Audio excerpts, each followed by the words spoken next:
Pursuant to Office of ONI Retrieval and Acquisitions Inquiry of 26 September 2552.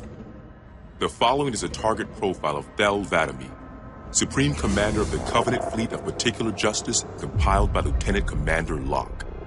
First confirmed contact with Vadam came in 2535 on an unofficial human colony known as the Rubble.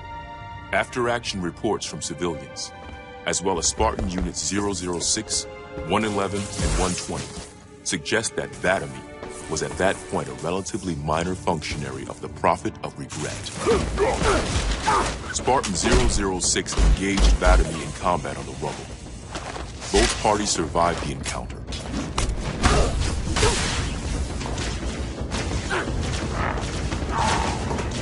Shortly after 2535, the UNSC first encountered the newly formed Covenant Fleet of Particular Justice, now led by Vadam.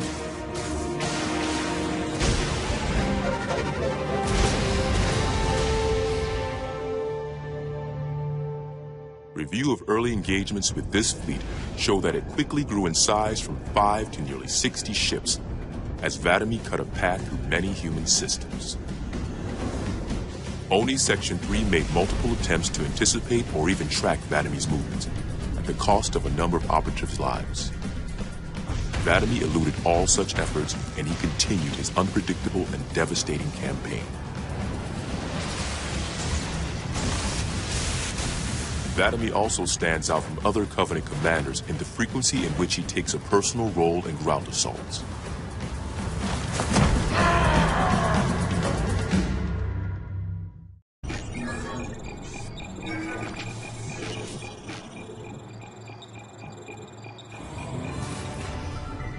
Camber was a major manufacturing center for UNSC fleet materials with a population of 5.6 million. After discovering Camber's location, Vadam penetrated the early warning perimeter without alerting UNSC forces and began his ground and orbital attacks before most of the planet knew they were in danger. While 17 of his ships bombed key defensive positions, Vadam led a group of elites in a personal assault on UNSC System HQ.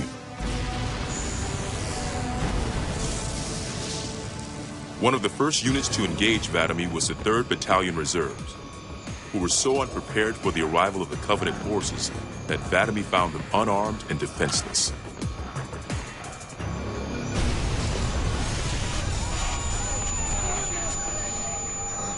In an unexpected display of what appears to be honor, Vadam allowed the 3rd to finish gearing up before engaging them in combat.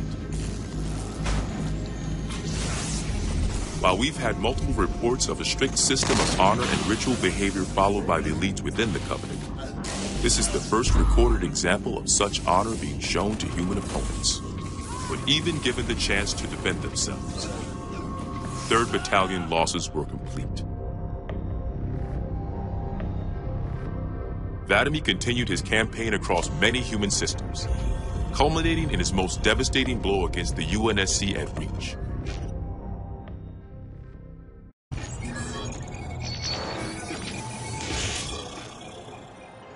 Vadam's most recent and damaging blow to the UNSC was the fall of Reach. ONI has still not been able to fully determine how Vadam located the planet, and once again, he caught us completely by surprise when his forces arrived in orbit and on the ground. Vadam is responsible for over 1 billion total casualties and the loss of at least 7 human planets. His forces have defeated all UNSC counterattacks at the cost of 123 fleet vessels and over 23,000 personnel. And now with Reach lost, ONI and UNSC strategic AI report a 0% confidence that the Navy can stop Vadam through traditional means. In the opinion of this investigator, Vadam is the most dangerous Covenant military asset on the field. It's common knowledge that the Covenant have a significant technological advantage over the UNSC, but are sometimes inflexible in their tactics. This is not the case for Vadam. We cannot predict what he'll do next, but given time, we fear he will dismantle all remaining UNSC strongholds. This agent's recommendation? Immediate termination. If humanity wants to survive this war, we cannot do it with Vadam on the field.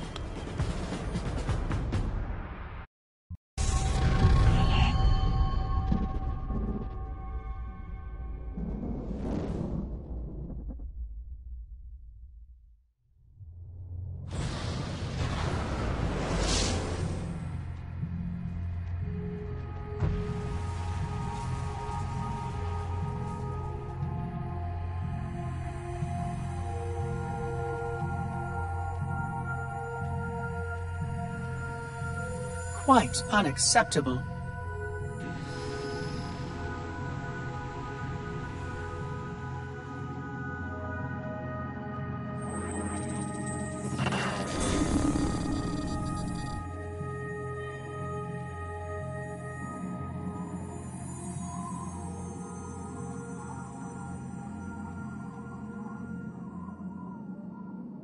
Glorious day.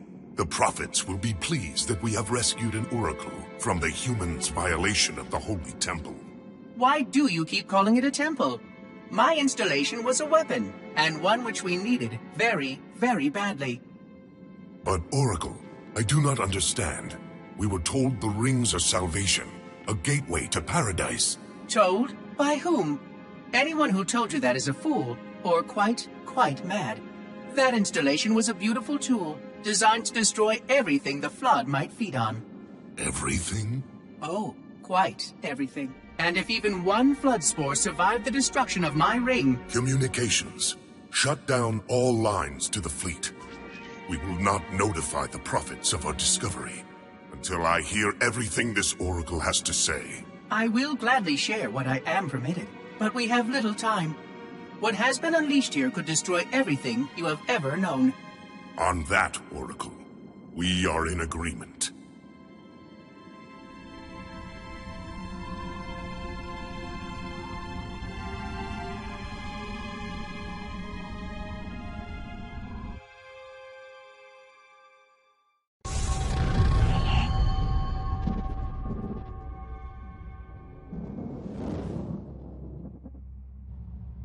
Your actions do not make sense.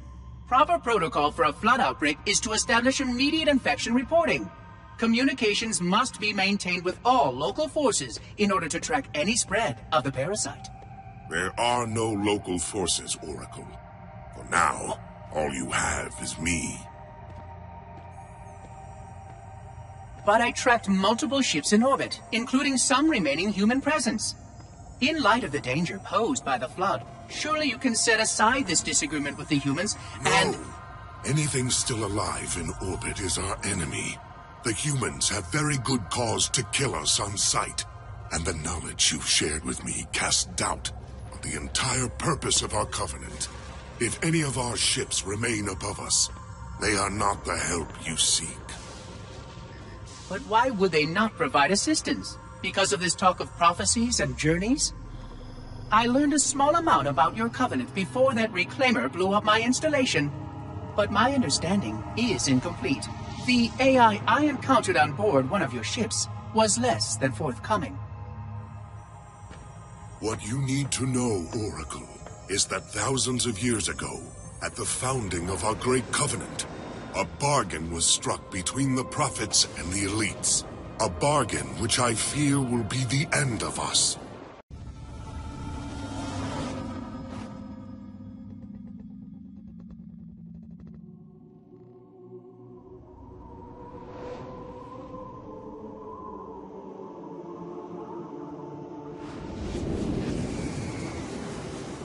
Regarding the history of the Covenant and its glorious founding species, the Sanshayum and Sanghili, the record of punished deeds would not be sufficient without a word on the Arbiter.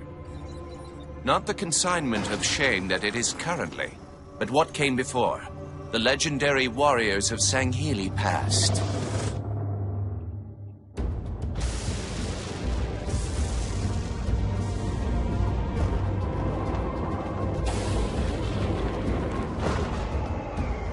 Long before the Covenant, the Sanghili ruled their world with pride and vigilance, surviving the perils of both land and sea. These were the Arbiters of old, part king, part judge, warrior rulers, unlike any of which would follow. When we arrived on their frontier world of Ulgathon, the cost of life was severe. Led by a mighty Arbiter, the Sanghili resisted our entreatment with ruthless force, leading to decades of war.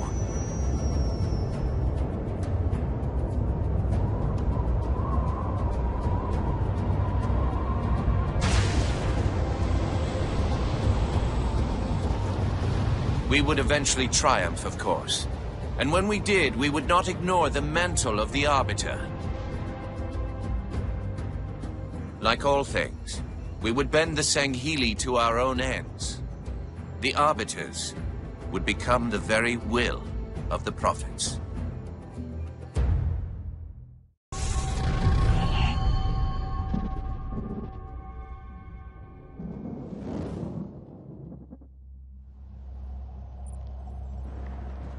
For generations, our holy arrangement put the prophets in charge of religion and technology. The elites led our military forces to convert new species and find relics such as your halo.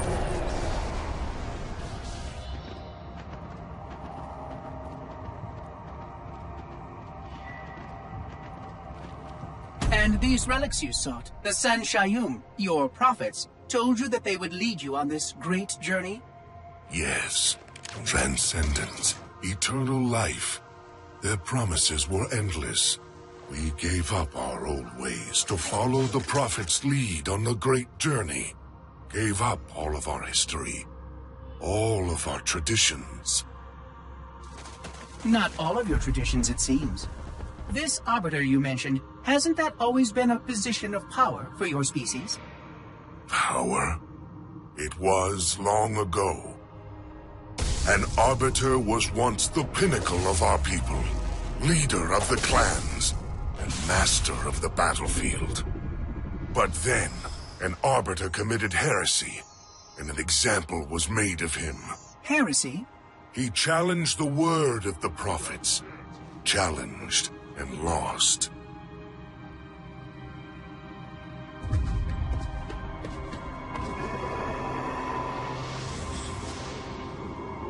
So the title of Arbiter became a badge of shame for our most spectacularly failed warriors. Yes. They were accomplished manipulators.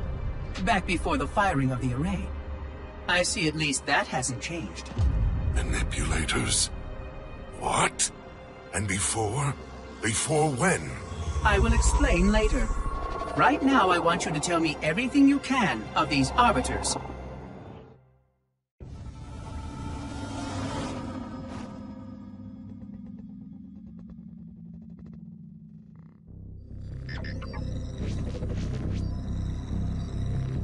Our holy city was not always as it is, nor was the Covenant.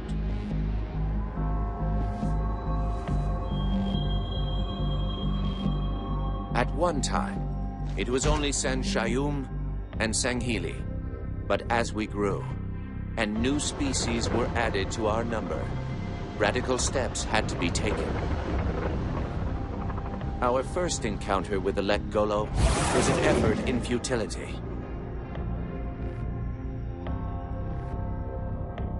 The blasphemous creatures had devoured a Forerunner orbital, shattering its remains into 1 trillion pieces. What was left became the rings of Thel. As no conventional methods could purge the rings of their infestation, we sent one of our most faithful, an Arbiter.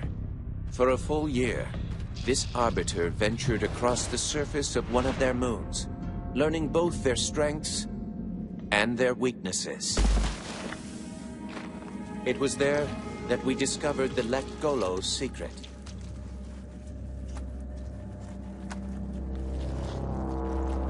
Although some of their kind rightly bore the blame for the orbital's desecration, others had only devoured around the Forerunner materials.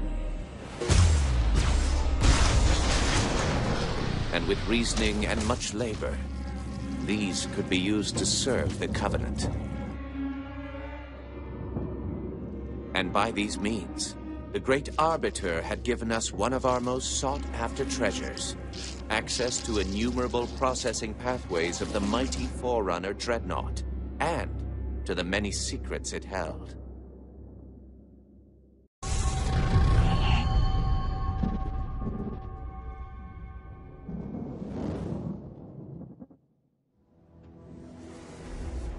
It is most unusual that in all the exploits of these Arbiters, you never mention their role in choosing their missions of redemption.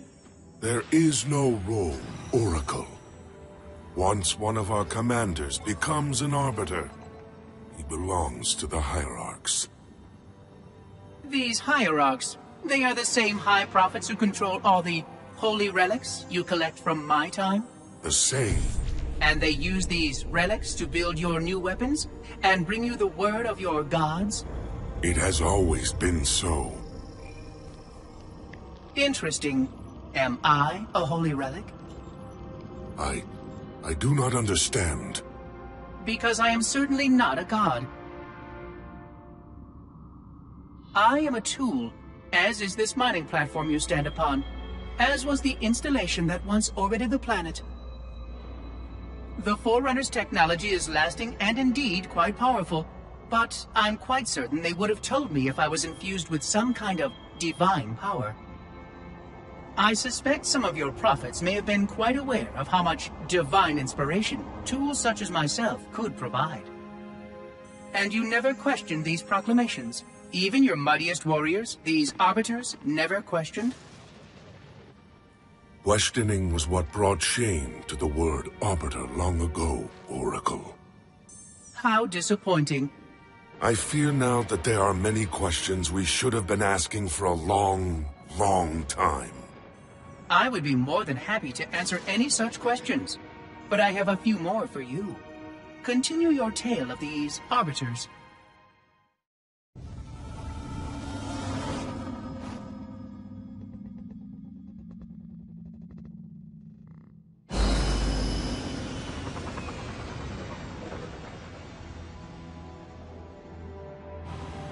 Whereas most species were grafted into the Covenant by faith or mutual beneficence, the Ungoi were not such. Their kind was brought into the fold by force, and it was by force that they were held captive. Their world had no prayer against our might and majesty, and their peoples were quickly laid low, many of them brought into subjugation.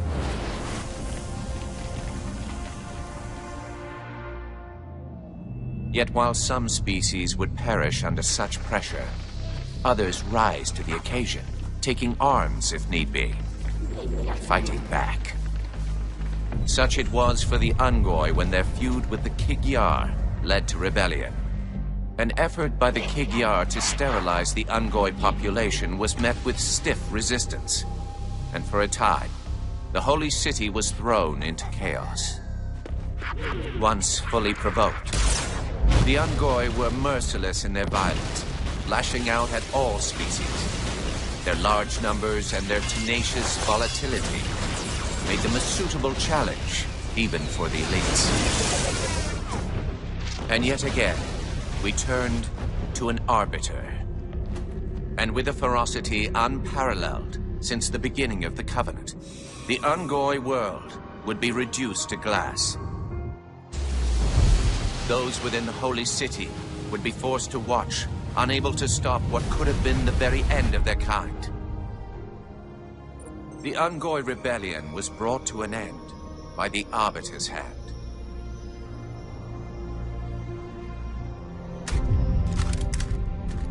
Their world was not completely lost, and those who survived within high charity found some measure of mercy.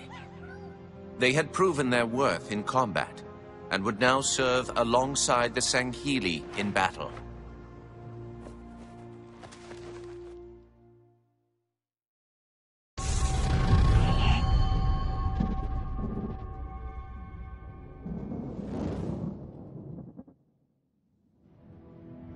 I'm starting to fear that you're not very smart.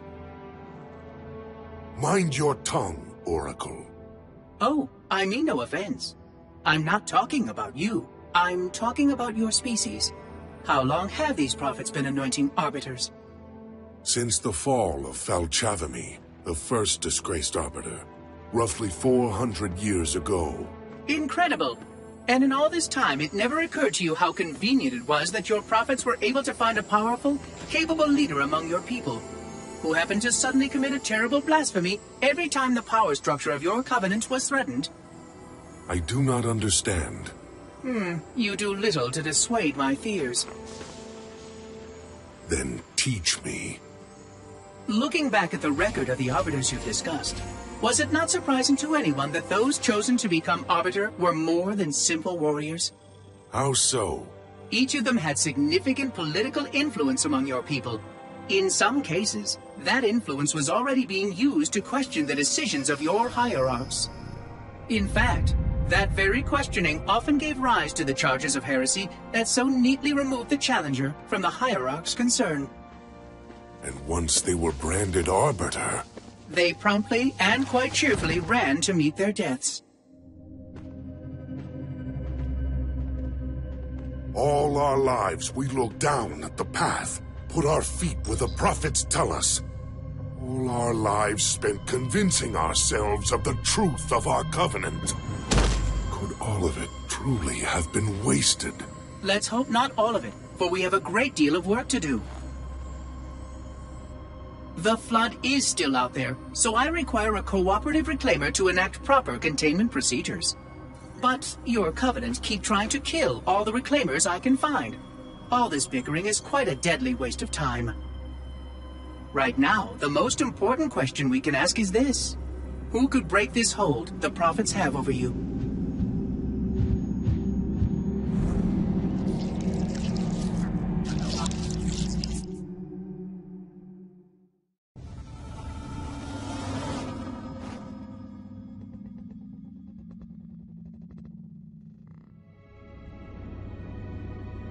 The history of the Arbiter is one of both legend and infamy.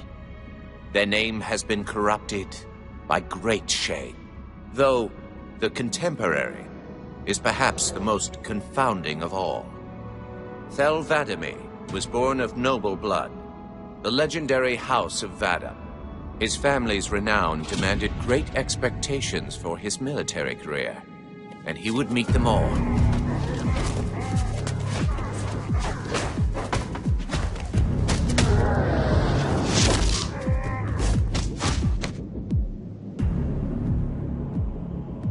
One of the youngest to achieve the status of shipmaster, and one of the youngest to gain the rate of supreme commander. In our campaign against the humans, few have risen to renown as Vadam. World after human world, all laid low for the sake of the great journey. But then came Halo. Shame unto shame. He failed his greatest charge, and the sacred ring was desecrated. By such disgrace, Thel became the Arbiter. As a mere scribe, I do not challenge the word of the hierarchs, but I would be remiss not to voice concern. This Sanghili should have been put down, publicly slain as an example to all of our prayerful expediency. With the discovery of a second ring and the changing of the guard, all things are in jeopardy. Will this Arbiter remain loyal? Or will he stand with his people as they are abolished by our newfound might? I would never openly challenge the divine proclamations of a hierarch, but this Arbiter is a risk I would not have tolerated. And I now fear the days of the Covenant are numbered.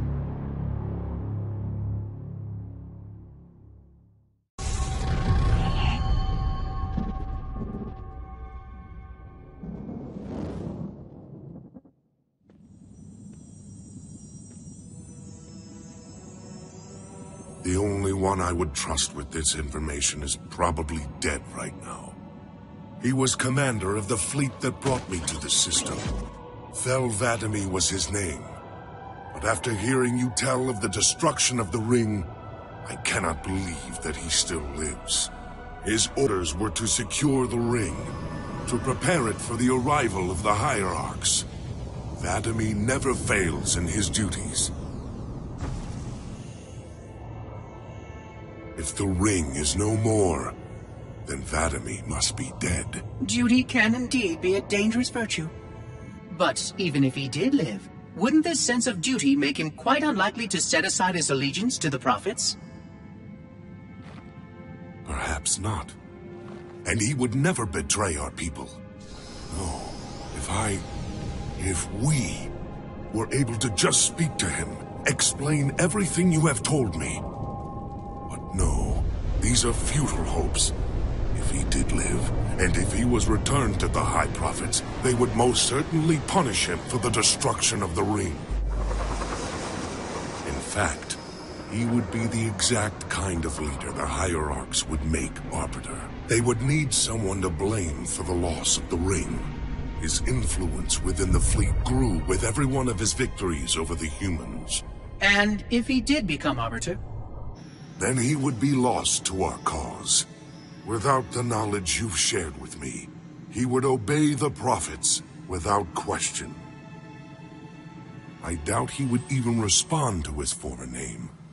I don't know what it would take to overcome, but as you say, we don't have time to ask such questions, and Vadam is almost certainly dead. If all your hopes rest on him, then I fear for the future of this galaxy.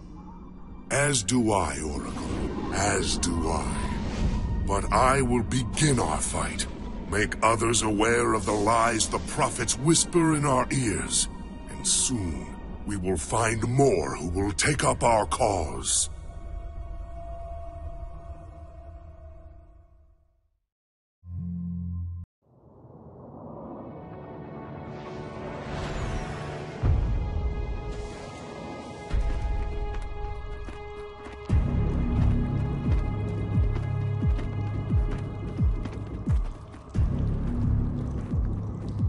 Activate the killer. Make haste. We have little time.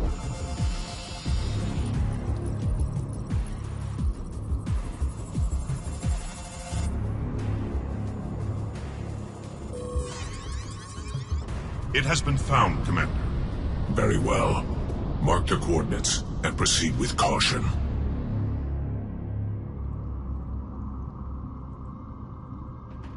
And to think, it has been under their noses all this time. Humans are foul animals. They lack the intellect and the purity to discern the ways of gods. Prepare the luminary for retrieval. The Hierarch will reward us for our devotion.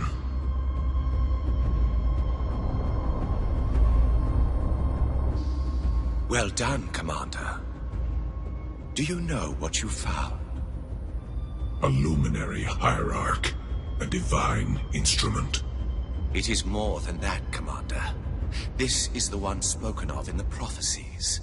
It lights the sacred path.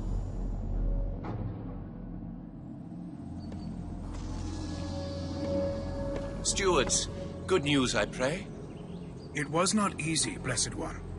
The luminary was not forthcoming with the holy words, but our hope proved true.